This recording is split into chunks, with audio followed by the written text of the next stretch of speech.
Hey everybody, this is Alexander Vornov, Steel City's magnificent mentalist and a lifelong gamer.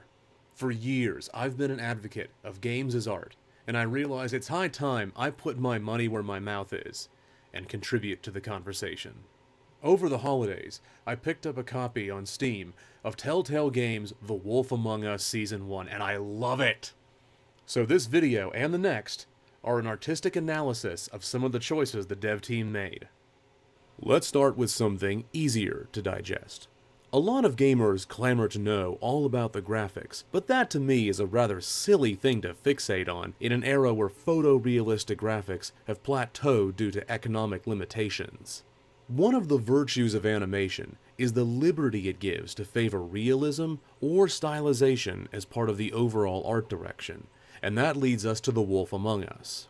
As I'm guessing you already know, the games are based on the Fables graphic novels by Bill Willingham. For the most part, the game favors the lean toward realism from the comics, but there is still a stylized element to it. The characters' faces and body language are very expressive. Even the non-human characters are able to emote clearly. Colin's skepticism, for example, is plainly on display. Mr. Toad frowns and smiles with his eyes more than his mouth and makes the message clear. Note also the cel-shaded animation. It might seem like an odd choice at first blush, but there are two virtues to this in the art direction. The first being that it allows for a wide color palette to be on display.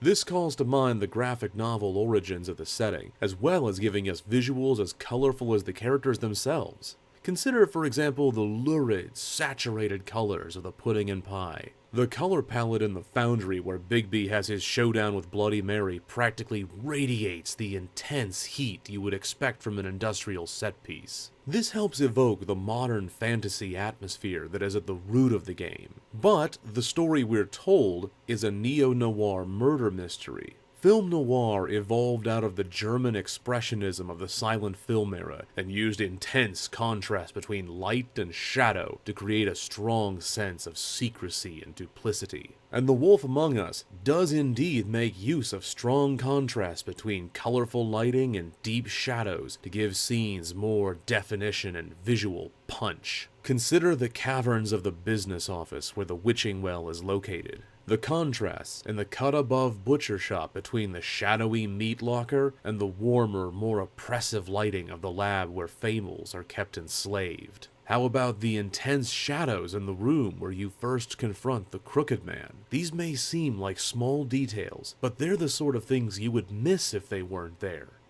And if any of them were changed, you would most definitely notice them. These are deliberate choices. All speculative fiction and fantasy, if well written, is fundamentally about people. It's about people and their reactions to the extraordinary things that happen to and around them. The Wolf Among Us tells a story about justice, morality, and the difficult choices that come with these topics. It's about enforcing the letter of the law versus the spirit of the law, decency versus corruption, what the real responsibilities of power and authority are. Telltale presented us with a story filled with complex characters and ideas, and have reinforced that by giving us a visual style that oozes personality.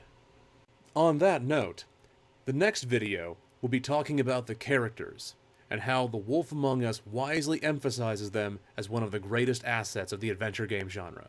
I'll see you next time.